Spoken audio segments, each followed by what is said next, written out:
ఏమైపోయే వాళ్ళమో అంబేద్కర్ లేకుంటే, ఏ చీకటి మింగునో తను వెలుగై రాకుంటే, తరాలు మన స్థితి గతులు మారక తల్లడిల్లు కథ సకల జనం, బతుకు అగ్రకుల విషకౌగిటబడి నలిగిపోవు కథ నేటి దినం.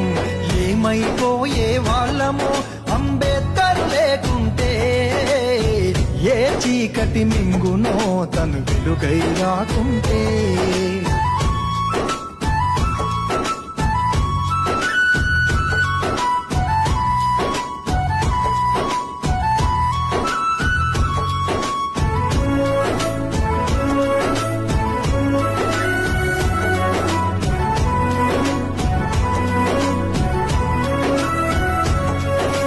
అడుగు అడుగు తను అనుభవించి